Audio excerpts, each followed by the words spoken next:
What's up, guys? Welcome into Taking the Field with Stevie Mac, episode 31. I'm your host, Stephen MacDonald, and I really wanted to go over last night's games with all of you and preview the game going on tonight like we've done on past episodes here during the PLL Championship Series, but that isn't really as important as what I will get into with this episode here in just a second. But if you would like to comment and vote on that Chaos versus Redwoods game tonight, you can do so on the Twitter poll I started on my Twitter page at Stevie Mac Media, so go vote on that and tell me your winners for that game. But what I want to get into with this episode is Garrett Epple's retaliation on Matt Gaudet from last night during the Redwoods Chrome game. And by now you all know what happened on Saturday in the opening night of the PLL Championship Series involving rookie attackman Matt Gaudet for the Chrome, chirping Chaos goalie Blaze Riorden.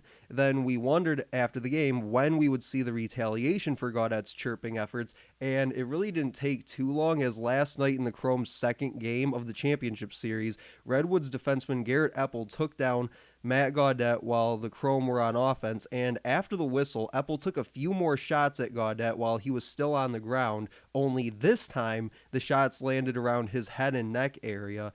And what Epple did in this situation, at least in my mind, is actually way worse than what Gaudet did in the first place to even spark the whole situation on Saturday.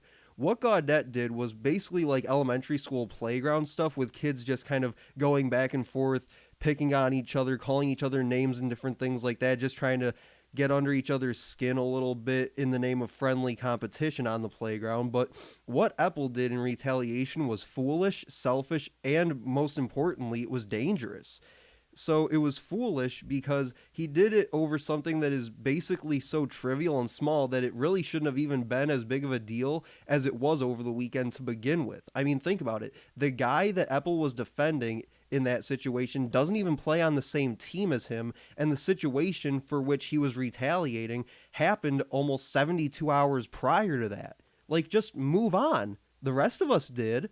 Why did he have to take it upon himself to try and play the hero in that situation? Now, it was selfish because now he has to sit out tonight's game against the Chaos. There was also a fine that comes with it, but he has to sit out tonight's game versus the Chaos, which means his team will now even be more shorthanded defensively against a dangerous offensive team like the Chaos than they already were going into that game. And I think more so than anything else, it was dangerous because the worst thing that Gaudet's chirping could have possibly done was hurt somebody's feelings. Big deal, right? What Epple did could have had serious physical repercussions. He hit a defenseless player around the head and neck area, and if you're familiar with the NFL, this is a big issue going on with contact sports right now, and all the attention being paid to head and neck injuries, and especially CTE in contact sports. And Epple didn't really help the cause at all last night. In fact, he nearly created another statistic to add to the long list of CTE cases. So what I'm hoping comes out of this situation is that we can now kind of look back and say, look, we all knew the retaliation was coming, but let's not make this an every game thing. Like, we shouldn't have DraftKings coming out next game and placing an over-under on how many cheap shots Gaudet gets in that game. He said what he said. Epple took it upon himself to retaliate. It's done. He gets his suspension and his fine. Let's move on and focus on lacrosse for the next week and a half or so and really just enjoy it without feeling like a bunch of kids on the playground picking sides in a fight that isn't really going to go anywhere. At least I hope it doesn't, because like I said, I hope this doesn't become a regular thing. But we only have about a week and a half left of lacrosse to enjoy, so I say let's sit back and enjoy it for as long as we can while we can, because after next week or 2 weeks from now, the next time we'll get lacrosse is maybe in March at the earliest, which is when the college season usually rolls around. So it's only here for a little bit longer. Let's enjoy it. Let's move on from this whole Gaudet situation. We've had the retaliation. It's done.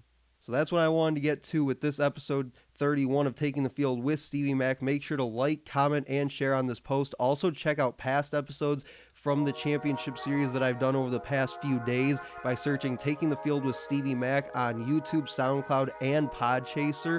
And that'll do it for episode 31. I'll talk to you guys later.